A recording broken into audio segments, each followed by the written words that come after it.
இன்றைக்கி பார்க்குற ஸ்டிச்சோட name seeding stitch. So இது வந்து எல்லா ஃபில்லிங் இடத்துலையும் யூஸ் பண்ணலாம். ரொம்ப ரொம்ப அழகான ஸ்டிச்சு. அவங்களுக்கு ரொம்ப நெருக்கமாக இருக்கும் பார்க்குறதுக்கு. மோஸ்ட்டாக ஃபுல் ஃபில்லிங் எல்லாம் எப்படிப்பட்ட ஃபில்லிங்கில் வேணாலும் யூஸ் பண்ணலாம்.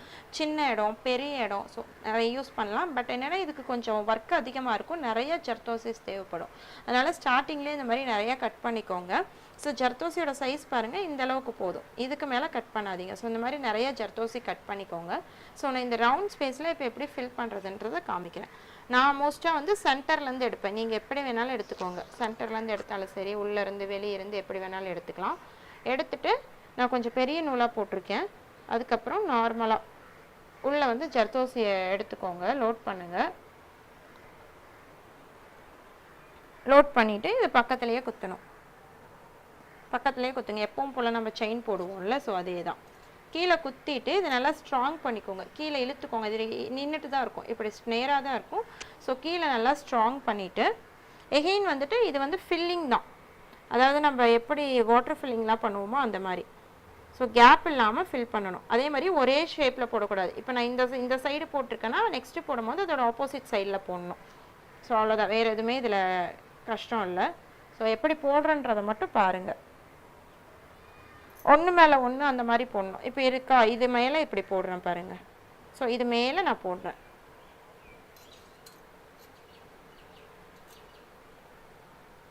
பாருங்கள், கண்டிப்பாக இப்படி தான், இதே மாதிரி தான் பொசிஷனில் போடணுன்றது எந்த நீடும் கிடையாது. உங்களுக்கு எப்படி வேணாலும் நீங்கள் பொசிஷன் போட்டுக்கலாம். பட் கீழே இழுத்து டைட் பண்ணிக்கோங்க. இந்த இடத்த நான் ஃபில் பண்ணணும், அவ்வளோதான். கேப் இல்லாமல் நான் ஃபில் பண்ணணும்.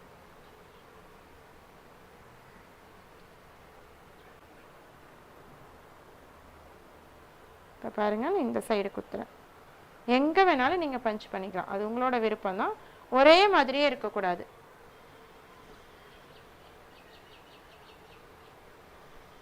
கேப் இருக்கக்கூடாது, தென் ஒரே மாதிரியே இருக்கக்கூடாது. கேப் இல்லாமல் போடணும் அப்படின்னாலே நம்மளுக்கு ஒன்றுக்கு மேலே ஒன்று போடுற மாதிரி தான் இருக்கும்.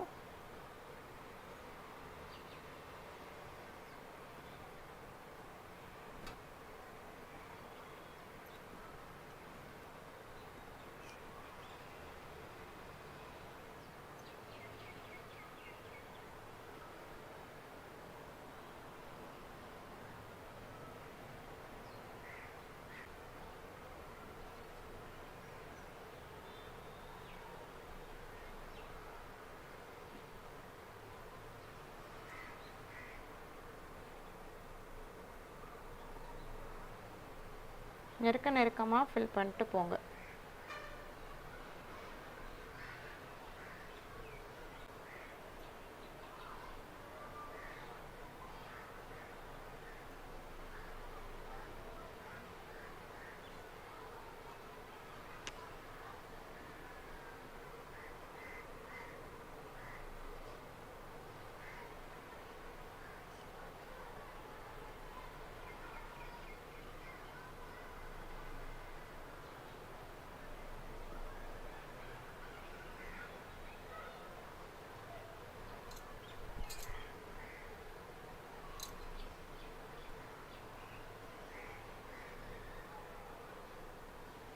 கேப்பே விடாமல் அது பக்கமாக போடுங்க. அது மட்டும் மறந்துடாதீங்க. கேப் விட்டிங்கன்னா இது வந்துட்டு கேப் நல்லாவே தெரியும் இதில். ஸோ அதனால் ஒன்று மேலே ஒன்று போட்டு எப்படி போட்டாலும் சரி, ஒரே டைரெக்ஷனில் வராமல் கேப் இல்லாமல் போடுங்க. ஒன்று மேலே ஒன்று வந்து ஓவர்லாப் ஆனாலும் பிரச்சனை இல்லை. ஓவர்லாப் ஆகிற மாதிரி தான் ஒரு சில இடத்துல வரும். அப்படி போட்டால் தான் அழகாகவுமே இருக்கும் ஸ்டிச்சு. ஸ்டிச் வந்து ஃபைனலாக போட்டு முடிக்கும் போது தான் அதோட லுக் வந்து பார்க்கும் போது நல்லாயிருக்கும்.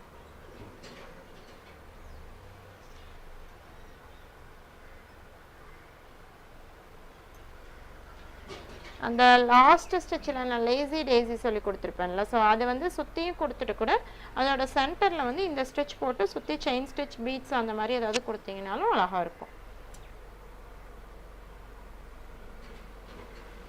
ஓவர்லாப் ஆகி தான் நான் மோஸ்ட் ஆஃப் த இடத்துல ஓவர்லாப் ஆகி தான் போடுவேன். ஓவர்லாப் ஆனால் தான் கேப் இல்லாமல் உங்களுக்கு ஸ்டிச் கிடைக்கும்.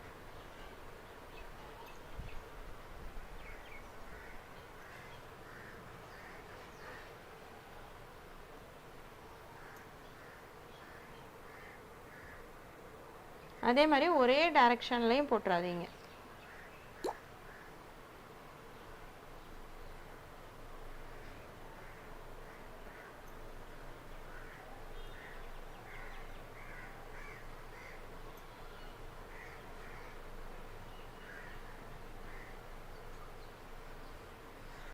கீழே நல்லா பிடிச்சு இழுத்து டைட் கொடுங்க, லூஸ் எங்கேயுமே இருக்கக்கூடாது.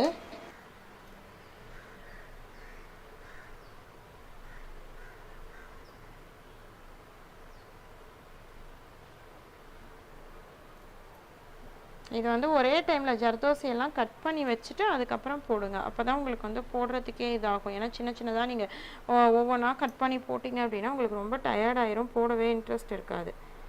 எப்போவுமே ஜர்தோசி ஒர்க்ஸ்க்கெலாம் முன்னாடியே பிளான் பண்ணி அதுக்கு கொஞ்சம் டைம் ஸ்பெண்ட் பண்ணி ஜர்தோசி கட் பண்ணிவிட்டு அதுக்கப்புறம் ஸ்டிச்சஸ் வந்து போடுங்க கண்டினியூஸாக.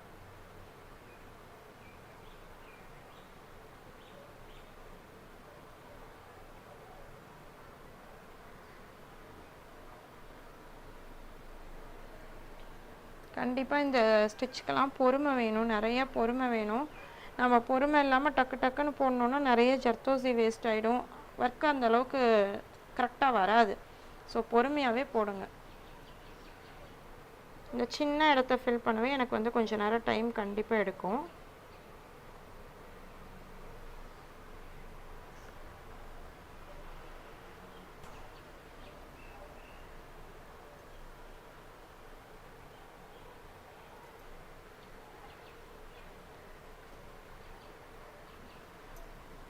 இதுக்கப்புறம் நீங்கள் இப்படி முடிச்சுட்டு இந்த மாதிரி மேலே ஷேக் பண்ணி பார்த்தீங்கன்னா அது உங்களுக்கு வந்து மூவ் ஆகக்கூடாது, அந்த அளவுக்கு டைட்டாக இருக்கணும் ஜர்தோசி. லூஸ் விட்டு போட்டிங்கன்னா அந்த அளவுக்கு டைட்னஸ் உங்களுக்கு வராது.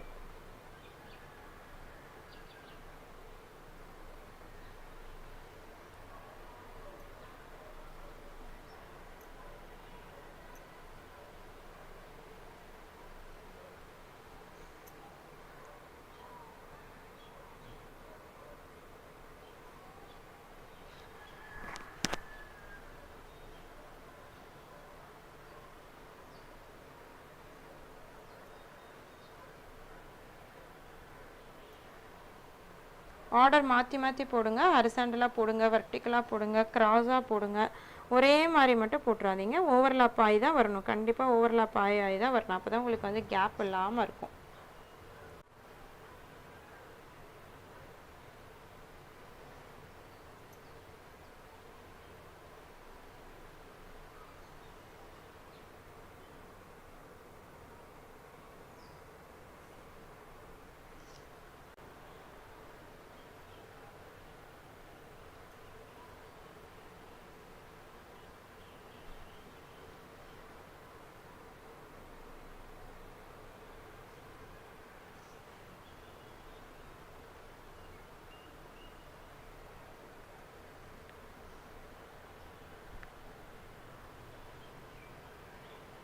இப்படி பிடிச்சிக்கோங்க, ஜஸ்ட்டு இது உங்களுக்கு கைவாட்டம் எப்படி வருதோ அந்த மாதிரி போடுங்க. நான் இந்த மாதிரி பிடிச்சி போடுவேன்.